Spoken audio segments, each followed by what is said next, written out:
Well, well, well. The more things change, the more things stay the same.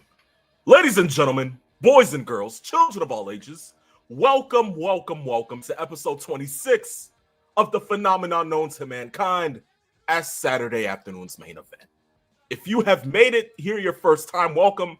But if you've been watching this show before, and for some unknown reason, you do not know who in the blue hell I am, I suggest you go back to school, go into your local library, get the biggest dictionary you can find, preferably Merriam-Webster, and look me up under the word phenomenal. Ladies and gentlemen, it is not a phenomenal one.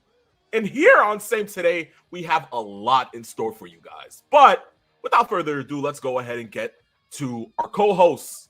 Of course, the first one, my brother from another mother and dimension, the one and only limousine riding, jet flying, kiss stealing, wheeling dealing, son of a gun, who is not having a hard time holding his alligators down due to the fact that he's about to turn a century old tomorrow. Yes. So please, ladies and gentlemen, boys and girls, children of all ages, please put your hands together and allow us to introduce our co-host. So please, 2 claps and a peep snake. Woo! Yes, I got a birthday tomorrow. I'm going to be good. I'm going to eat. I'm going to have cake. I'm going to be great. Yes, thank you. Another great Saturday as usual. As always, we can't have it any more succinctly stated that for you to enjoy today, we only ask you one thing, but with 3 tenets, and that's laughs, good times, and all the wrestling news possible. That's all we ask of you, and you'll enjoy the show and the rest of your Saturday afternoon. Perfect, peeps, perfect. Well, happy early birthday to you, my friend. But of course, that's not our only co-host on the show today. We also have this man, a podcaster himself, a longtime wrestling fan, and a certain confidant of mine, the Peeps Natures, and of course, the Uncle Triple C. Ladies and gentlemen, the host of Morton's Law, the one and only Christopher Morton, Mr. 411. Sorry, rough week. I'm literally fighting my laptop before I get on to the show. Everything in my life is a roadblock. I went to urgent care the other day because I've had this neck pain for about a week. Thought it was allergies. And I was so disappointed when they told me it's not a tumor because I was really... Why would you be disappointed about that, Chris? Wow. It's not a tumor. Yeah. Wait, H looks great, right? He doesn't look a day over dead. Happy birthday, you old decrepit. Thank you, I guess.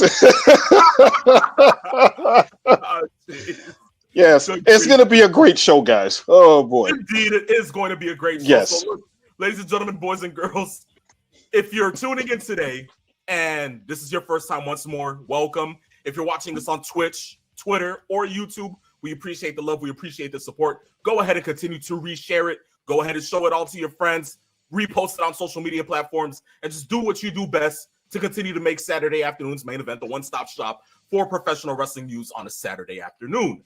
Now, look, with that being said, we're going to go ahead and get started with today's show. And, of course, when you hear this theme, it means it's time for one thing and one thing only, peeps.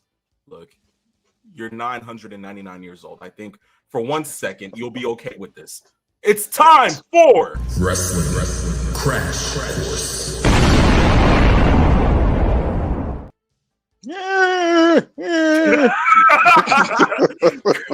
Chris, I think the word decrepit is starting to come to light, man.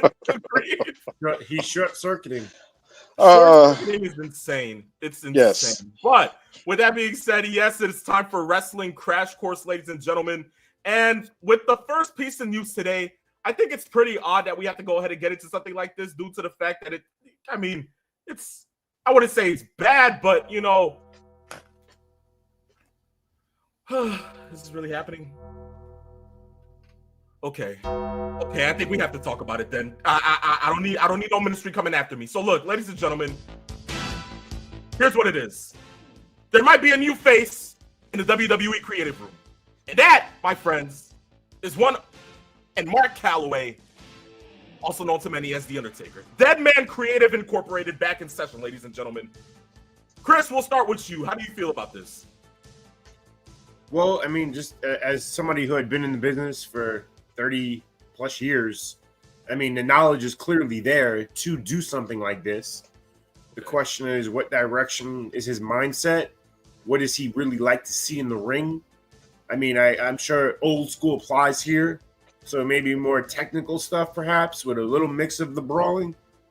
I'm curious to know what his mindset is and what he thinks of today's high-flying stuff and all of the guys that want to kick out of everything. And listen, as much as I trash AEW, WWE is walking a fine line right now of going down that same path. Because I'm seeing some of the matches right now, and I'm not liking some of what I'm seeing. So Indeed. I don't know if Mr. Calloway can change some of that for the better. And as we talked about last week, the 3 ways and the 4 ways. Let's get back to 2 guys in the ring. Yeah. Indeed. Peeps, how do we feel about Dead Man Creative Incorporated? It could be very enlightening for the creative team to maybe have another set of eyes and a set of ears that can actually observe something and maybe put a little bit of input in from where he looks at wrestling. I mean, he was brought up in a time during late 89, early 90, in those days when there was still that bridge of kayfabe believability. Those sensibilities that we always bemoan every week that don't really seem to exist as much as they used to, if at all. So to have somebody with the penchant for potentially maybe adding a lot of those old school values, bringing in, in the eyes of where we can bring this character, the believability of a particular storyline beat that maybe the other wrestlers didn't see, got other guys in creative might not have thought of. And the fact is, as Chris just stated, well over 3 decades in the business. I think he has a few ideas that he can use. Absolutely. I agree myself. Well, look, let's hope to see what Dead Man Creative Incorporated might bring to the WWE creative room. Who would have thought 2025 you have Abyss and Undertaker both working in creative? And NXT will go purple and black then, huh? Oh, jeez. There you go. From one WWE legend to another, it seems one will have his last match next month. So, of course, the rumors were true. Goldberg versus Gunther for the World Heavyweight title will happen. It's going to happen in Goldberg's build town of Atlanta, Georgia, current hometown, and it will be his last match. Peeps, well, beyond this, I thought it would have been Braun Breaker probably later within the year, but it seems that this is just going to be one swan song. How are we feeling about this? I find it interesting as, once again, the counter programming to AEW's All In by having that match with the importance of a retirement match on Saturday night's main event that same day. Is going to be a heavy wrestling weekend. So knowing the importance of Goldberg and his link to Atlanta, he played football there. We know his run in WCW, his days there, winning the world championship against Hogan at the Omni way back when. So we all know, well, I should say the Georgia Dome, really. He has as much of an attachment to that city as the wrestling business itself being there. So knowing that it's there is going to work. The issue that I think all of us have is trying to make the match make sense of how it became a world title match. They did a better job of linking the previous exchange that Walter and Goldberg had.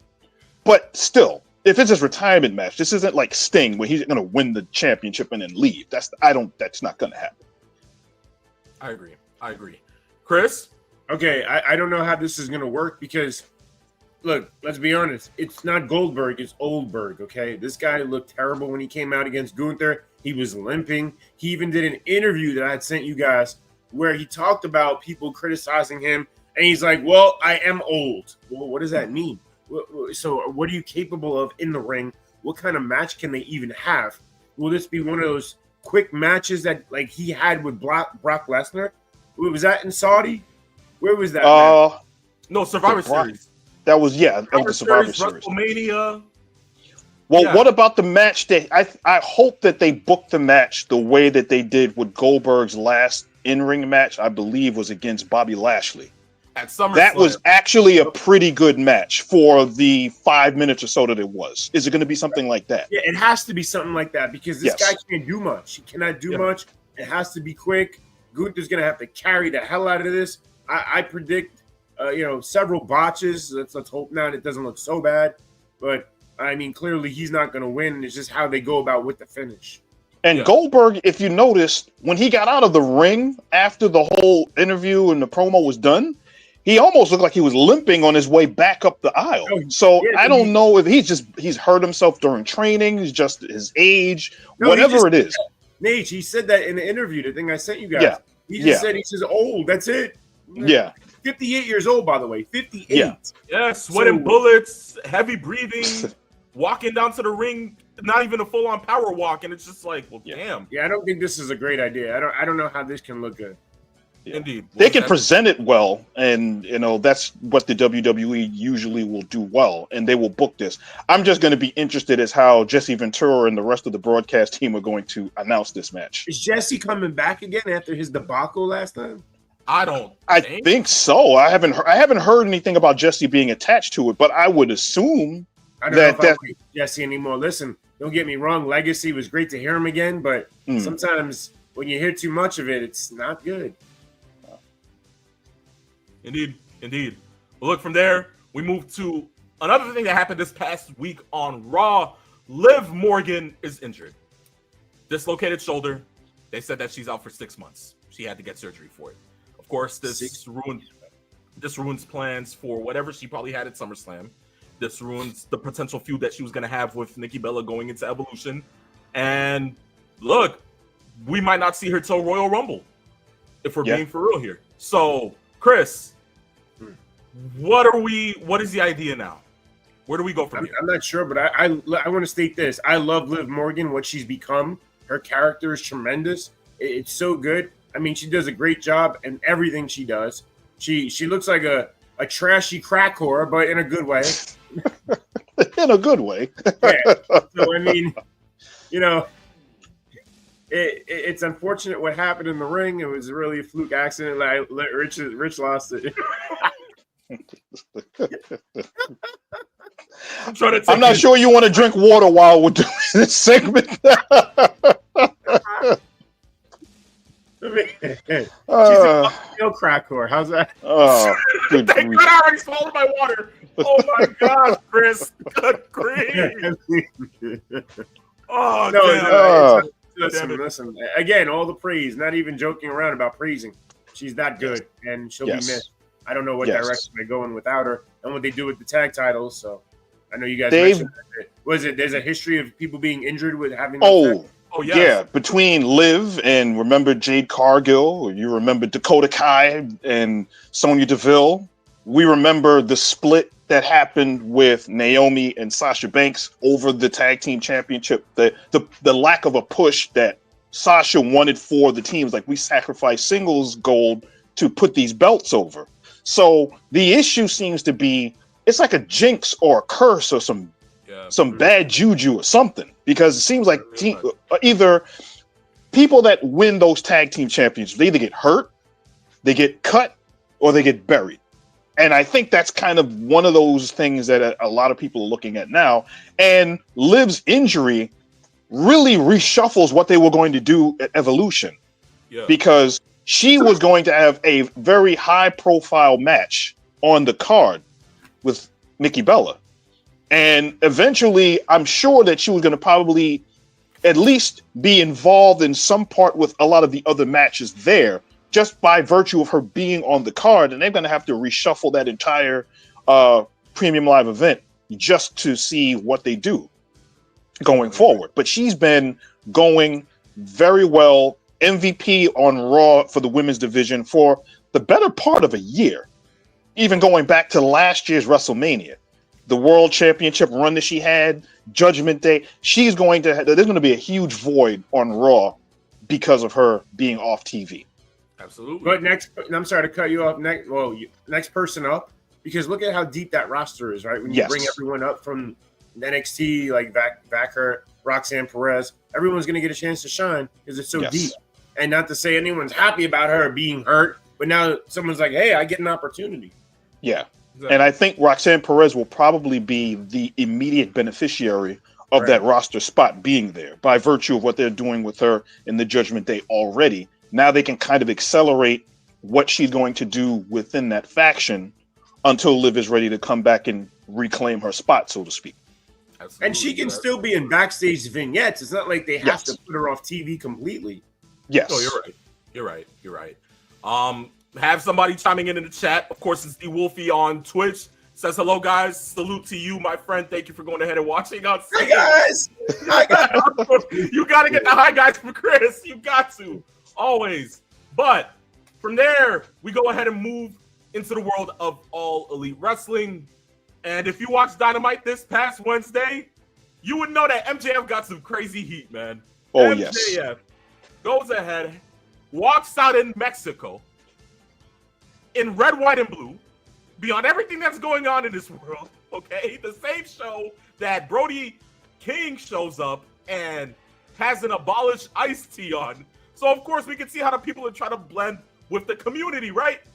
Well, MJF wants to do the complete opposite, because why? He's our scumbag. Of course he's going to do something like this.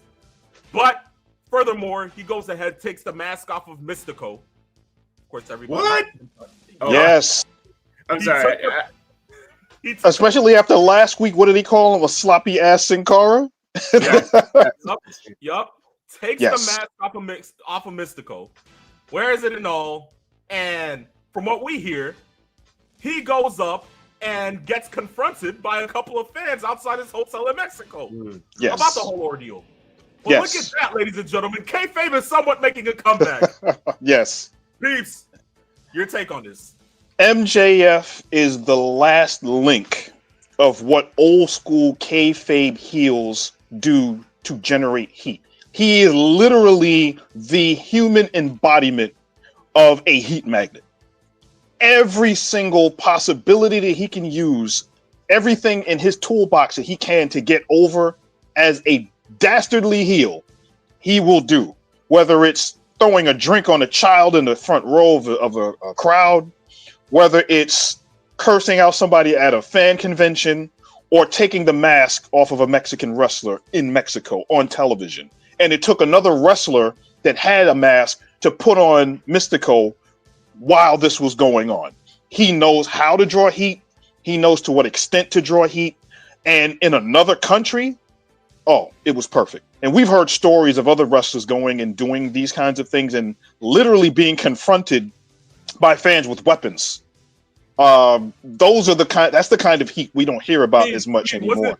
Was it Chris Jericho almost close to getting arrested in Brazil for almost kind of like the same thing by like wiping his ass with like the Brazilian flag, and then next thing you know, like cops came in and like were like, yo, look, you gotta apologize to these people. If not, you're getting arrested tonight. So I mean, look, in some way, shape, or form. At least it's good for like the sense of like kayfabe, just the average fan. But Chris, your take? Yeah. Well, here's my AEW rules, right? So, I mean, okay, again, I started to watch the show, and that 14-man tag match, you have to be a diehard to want to see that because it was hard to watch. And again, I get the AEW sickos and why they like the product, but you have to be honest with yourselves, people. And we'll talk about the ratings in a little bit, which was an uptick. It's a niche product, okay? I feel like AEW fans are furious with the majority for not loving their product. Like, how dare you not love this stuff? This is the best stuff ever. That's insane. I'm sorry. And listen, not always being in the minority opinion is wrong. Sometimes some people are right. Yes, I get that. But the majority do not view this as legitimate professional wrestling. We view it as a sideshow act with high-flying trapeze artists who don't know how to wrestle. Okay, I'm sorry. They don't know how to lay out a match. And I'm not saying you can't love it, but you can't tell me I have to enjoy it. There are people out there saying, oh, just enjoy wrestling. No. Yeah, you know what? Just enjoy a root canal. Just enjoy, get hit by a bus, get up. It's cool. Yeah, no big deal. You know what I mean? It's just like, no, I'm sorry. So, yeah, I had my rule in effect. I couldn't stomach it. I didn't see it. As far as this goes, kudos to MJF. I mean, listen, as you guys mentioned, the kayfabe and keeping it real. I mean, good. You know what? Lucky for him, though, there are no Mexican cartels that love professional wrestling because I'm not sure he would have made it out of the country. He probably, man, would have turned into Chalino Sanchez, Right. What I will give kudos to as far as AEW goes is the promo that Adam Page cut at the beginning of the show. He did a 5-minute promo directly throughout the entire deal in Spanish. Yeah, that was it was a really good, passionate promo, and I think that kind of builds into what they're doing for All In, while also placating the Mexican audience. And the fans down there loved it. They had a great crowd. They had great lighting. I liked the way the production was done for it. Just build on top of that, and I think that's what they're doing. Absolutely. Well, look, from there, we see that, we spoke on ratings. We're going to go ahead and get to the ratings, after this next topic here. The Wolfie says, what do you guys think of the pipe bomb from John Cena? We'll definitely go ahead and get into that promo. It is our final topic for the show today. So, look, stay tuned, man. But look, last piece of news for us in Crash Course. Mercedes Moné is out here dating Frank the Lawyer, but known to all you AEW sickos as Beast Mortos. How did this become new? I don't know, but you know what? I think it warrants the time. Chris, go for it. The floor is yours. Yeah, no, this is great. I love this story. I mean, hey, Mercedes, but listen, now she has somebody in terms of like maybe in creative, making sure she does win every match, right? The lawyer. There's no gimmick there, right? Well, let's really be honest. Outside of that triple threat match in Japan that she has not lost a single match in AEW in the almost 2 years she's been in the company. Didn't she win the CMLL title? Yes. How many belts are you gonna put on a woman? Which was not a bad match. And I think that and the reactions that the fans gave were they were actually stunned that she won the belt. But I'm like, you're stunned that she won? She hasn't lost a match since she's been in AEW. So listen to this. People ask Mercedes, do you like to eat Mexican? She's like, no, but they love to eat me. Oh boy. Yeah, it's Rich is one of those shows. Yes. Good grief. So yeah. Yes, drink your water now. Because the last thing you need is it to come out like Triple H and just us all over the camera and the mic. There you go. Good grief, Chris. Yes. And we can't cancel you, buddy. We love you. Don't have your children watching the show. Watch at your own viewing discretion. Viewer discretion is advised. This is rated. We got to start putting that in front of the promo when we start the show. Yeah, definitely TV-14. Oh, jeez. Yes. Oh, man.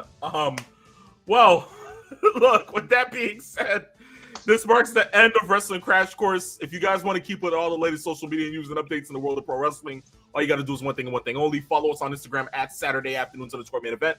Follow us on Twitter at Saturday Main, and follow us on TikTok at Saturday Afternoons ME. With that being said, we're going to go ahead and get into our ratings before we go to our quick commercial break. So look, peeps, give us the ratings. Ratings for the second time in 6 weeks. AEW actually came out on top of NXT. AEW did 736,000 with a 0.21 in the demo, where NXT did 660,000 with a 0.16 in the demo.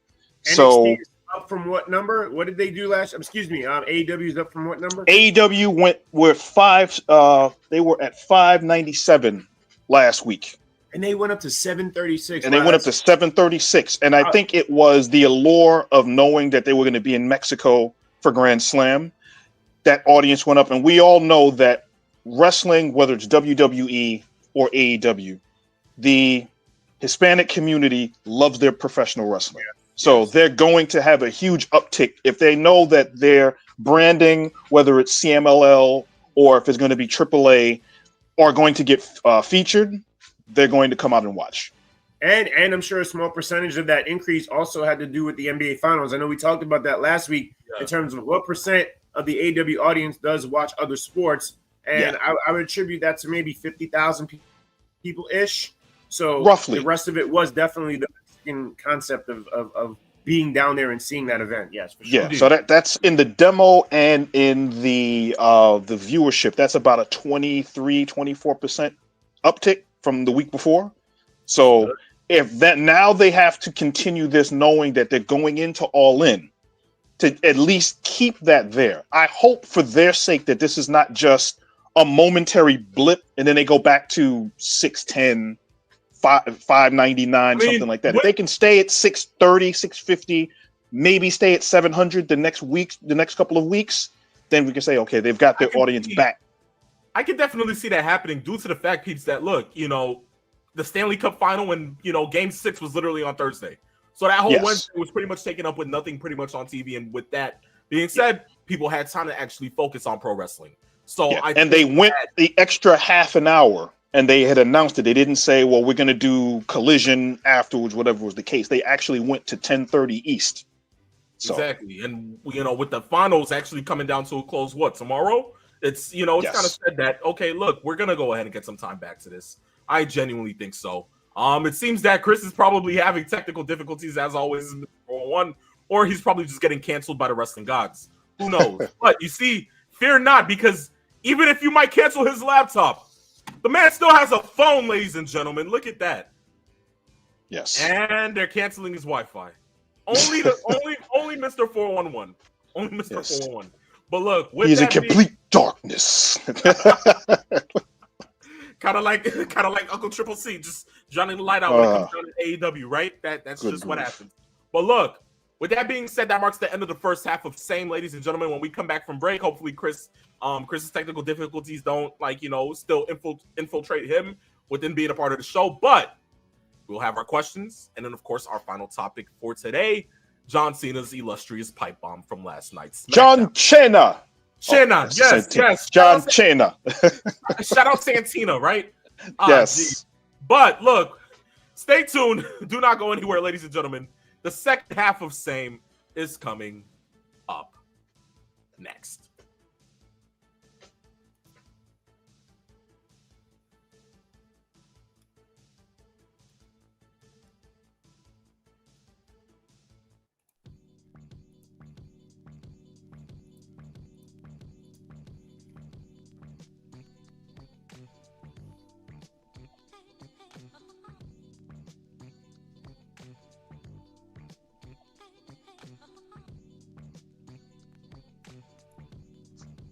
Ladies and gentlemen, boys and girls, children of all ages, welcome back to the second half of Same. Of course, it is the Phenomenal One. Alongside me, of course, is the Peeps Nate. Woo! And Chris is still having technical difficulties, so guys, don't worry. Hopefully he'll be back soon. Yo, this is what happens when you go ahead and say certain things on air. Chris, you gotta remember.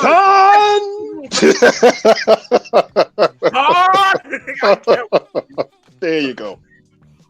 But look, with that being said, we got to the part of our show where we answer you guys' questions. So look, when it comes to the questions, you know that we enjoy them, you know that we love them.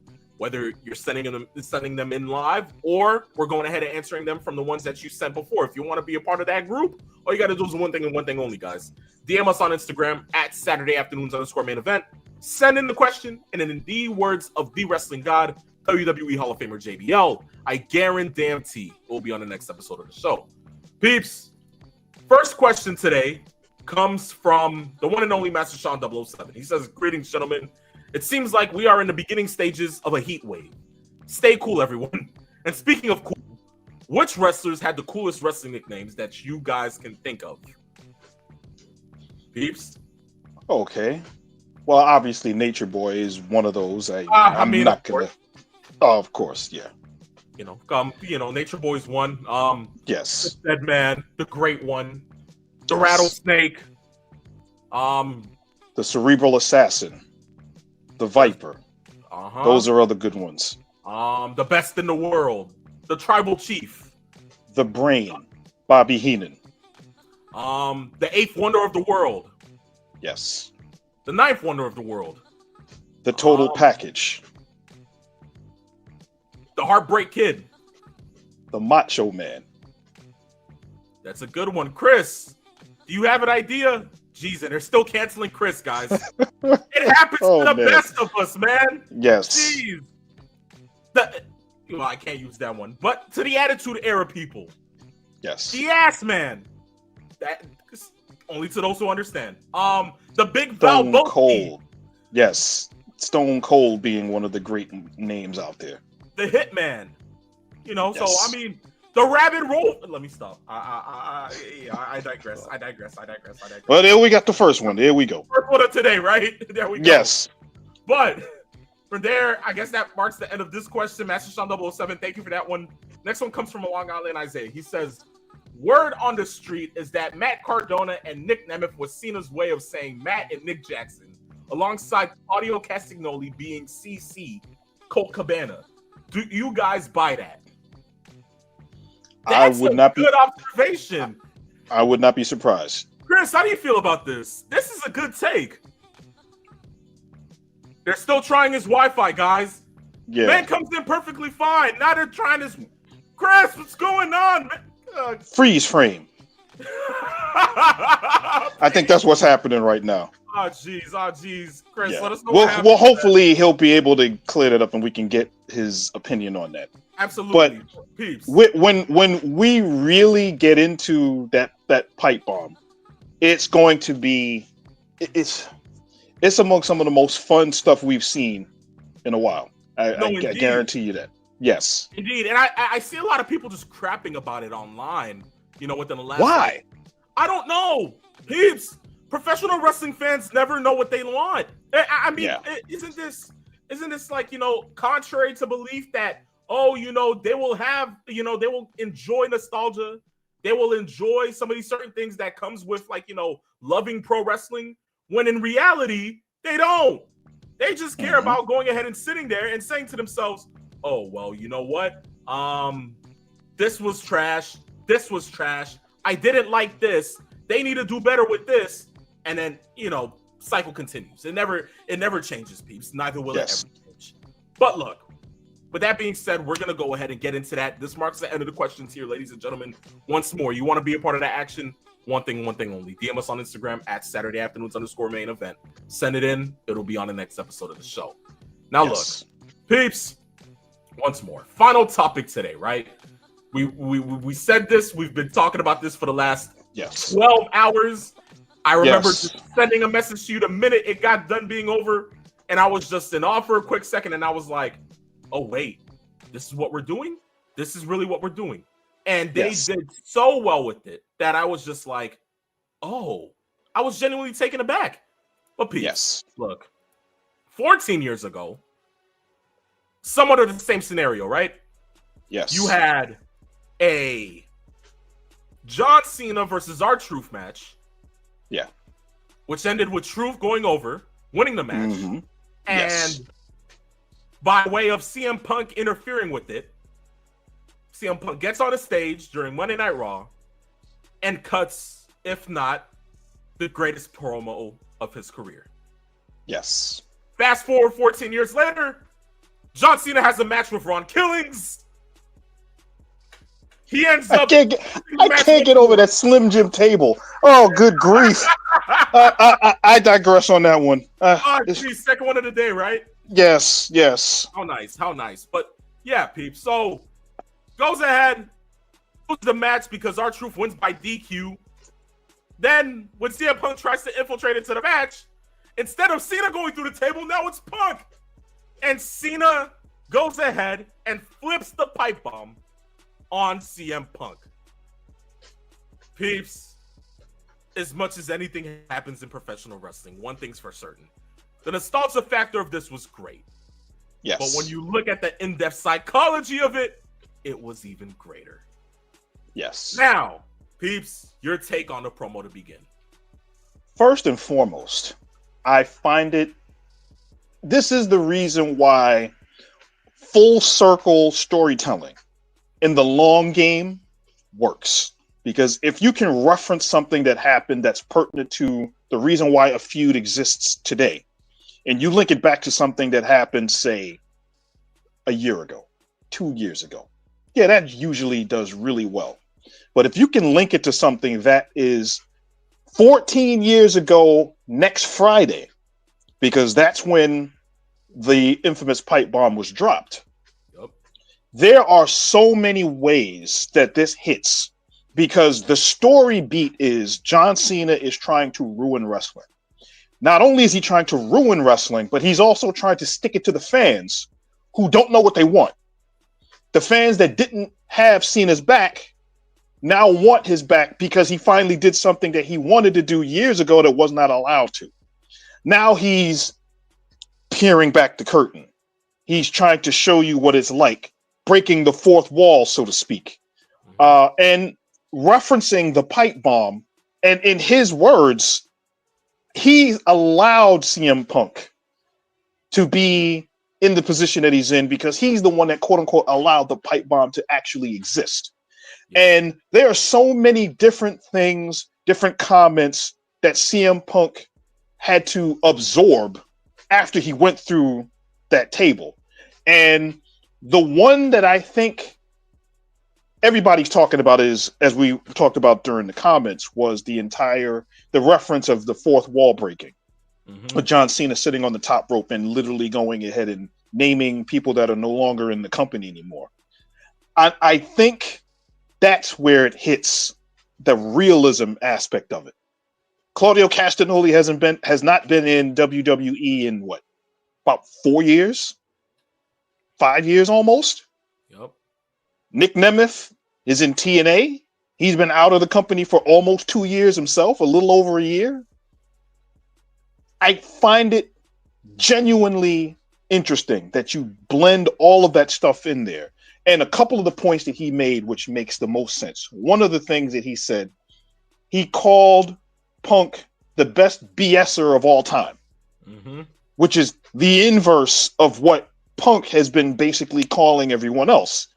If you remember the interview that Punk did when he came back after Survivor Series 2023, he basically said, I'm not here to make friends, I'm here to make money.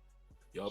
This goes into the bigger argument that Cena has about this whole idea of CM Punk being a hypocrite. It plays into the fact that he wants him to go to Saudi to chase him for that championship, which is a place that, if we remember the comment that was made by CM Punk on social media, telling The Miz to go eat Saudi blood money covered, you know what. Yep. So that plays into that as well. I also looked at the rest of the promo, and basically, here's the cool thing. Punk changes his, what is it? He changes his values more than Cena changes his t-shirt logos. You're not the voice of the voiceless. You're a capitalist. You're a millionaire. You're not. You're not TKO. You're Mr. TKO. I find those comments good, but I think the one that I thought stung the most is that you call yourself the best in the world going up against the greatest of all time. You were great for 7 minutes 11 years ago. Yep. That stings. And anytime you watch those kinds of comments come out and then you build on the greater overarching story between what they're doing and incorporating that with what Cena is trying to do with this title run, chef's kiss. Yep. You're not wrong, peeps. You're not wrong. And as it pertains to the comment that we got about the whole Claudio thing, the whole Nick Nemeth and Matt Cardona, and like, the alludance to that. Peeps, do you think by chance that was Cena breaking code for, okay, you know what? Let's go ahead and talk about Colt Cabana. Let's talk about Matt and Nicholas Jackson. But you know what? Let's do it a way that kind of blinds the eye of wrestling fans. And if they have to, and for wrestling fans who like going into deeper meanings and much more bigger hurrahs and bigger backstories and Easter eggs, yes, they found a way to kind of cover it up with Matt Cardona, Nick Nemeth, and Claudio Castagnoli. Beeps, what is your take on that? What are your thoughts? I think in light of how we know that CM Punk has made enemies in his career over the last decade or so, we also know that there are bigger storyline beats that Cena has been hitting just to develop this run. In the scheme of things, I don't believe that there's anything personal in it. Obviously, this is one of the greatest work shoots that they've done in quite a long time. But even more so, to show that extra edge, knowing that they have one more show between now and the Saudi show next Saturday, where Cena is going to probably end up having to hear from CM Punk. Indeed. If I'm not mistaken, that SmackDown is going to be in Saudi. So if that's the case, to give those kinds of weapons to a person that is adept at using them against Cena, next week's promo, if he's able to, will definitely work. It will really work into hammering it in. And those story beats make sense because within the grand scheme of how they're presenting Cena, how they're presenting CM Punk, and the personal snipes that are going back and forth between the two of them, where Cena has kind of gone the route of CM Punk, and CM Punk has gone the route of John Cena to some degree. They flip roles. They're the opposite sides of each other now, and they're running with it, and it works. Absolutely. I agree. But peeps, for me, I think when it comes down to that final SmackDown before, Night of Champions, I think that this needs to be something where if it is a war of words, it shouldn't end with any one of those two being on top. I think this has to end with the in-ring brawl where the whole locker room comes out to separate them if they're going to go ahead and start getting real, and start, similar to Punk and Drew, something like that. A big pull apart at the end of the show. Let them try to maim each other. Exactly. Just to set more precedents for the match the night after. I just think those are the certain things that you have to do, especially with the sense that leading into all of these matches that Cena's been having since he's came back, and starting with Cody Rhodes, it's always ended with one of the two, either Cena or his opponent, being over the night before. I think this doesn't need it, because then that kind of just spoils the rest of the show. I think this is something that is like, okay, pull apart. Now you're questioning the thoughts of the fans, like, oh my gosh, like, okay, this can get real. We don't know what the end goal is. We don't know what the end result is. Whatever the case may be, I just think that's how it should end. But when it comes down to Cena, do you think this is the best promo of his career? Do you think that this is probably the best promo since he's turned heel?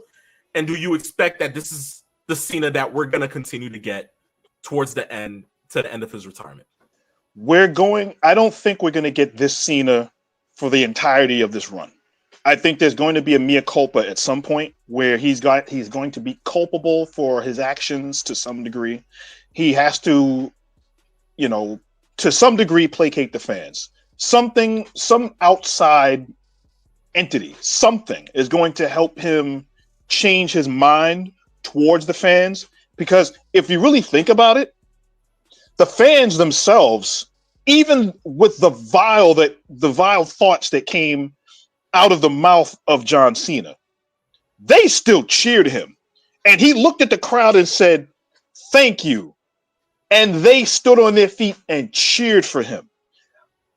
For what the heel does, and in this situation with this whole idea of this dysfunctional relationship angle that he's been going with, he's then pouring that on to the fans as that connection to what he's been trying to say since he got back into the company, since he turned on Cody, since he won at WrestleMania, since all of the things that happened with R-Truth, which, by the way, as we said before, those parallels of the symmetry involved, R-Truth being involved in the Cena situation led to Punk's involvement. Same thing here. 14 years later, 11 years later, here we go with the same kind of thing. You just turn that story around just a little bit. And I think it definitely works. So if you're John Cena and you're trying to prove a point to the fans, or you're CM Punk trying to prove a point to John Cena, that's I think the overarching story going forward of how they're going to do this, because Cena now has those finite dates and they're ticking down. What is Cena going to say? What's Cena going to do? Next week is going to be a really big show, I think. I believe so as well. Peeps. Well, look. It's only one thing I'll ask you about, and this is something that I found kind of weird. They've already stated next Friday's SmackDown, there are going to be 3 title matches. I believe there are more title matches on SmackDown than there are going to be a Night of Champions. I could be wrong, but that's really odd. You're not wrong. Genuinely, you're not wrong, unless they want to consider these crowns titles. You know, I guess that's the goal that they're trying to go ahead and fish here. But I mean, when it comes down to it, next week I see two titles actually changing hands, genuinely. Okay. And one are those tag team championships. I think the Wyatt Six, the way that the Wyatt Six has been built currently since they've kind of been back after Bray Wyatt's birthday, it's kind of in a sense of, okay, you know, you can't stop them now. I think they're you know, when it comes down to Gacy and of course Loomis, they're there to, you know, I think they're going to go ahead and start making a splash within the division. I think that now more than ever, we're going to sit there and we're going to see more from the Wyatt Six. So I think it all starts with SmackDown next week. And once that happens, peeps, we're having new SmackDown Tag Team Champions. Yes. As for the United States title, women's side, I believe it's on the line. I think so. Peeps, is as crazy as it sounds. Give me Julia. Yes. There's a lot of title matches happening. Peeps, a lot. As crazy as it sounds, give me Julia. Give me. I'm sorry. Peeps. Fast build. Shoot her to the stars. Zelina, nothing wrong with her. She's great. She's perfect. But this is Julia we're talking about here, okay? So look, give me Julia. I'd rather want to go ahead and have Julia hold that title, make it more of something. You know, it's kind of regressed back since Chelsea Green no longer has it. So it's like, for me, I sit there and I look at it. If Julia holds it, oh, peeps, can you just, you know what? Yes. I'm not even gonna go ahead and stress it too much. I'm not gonna stress it too much. But that's another match that I see going ahead and title changing hands within it. But when it comes down to Night of Champions, our predictions are going to be our predictions. Yes. When we get to those next week, I feel that we're going to turn a lot of heads.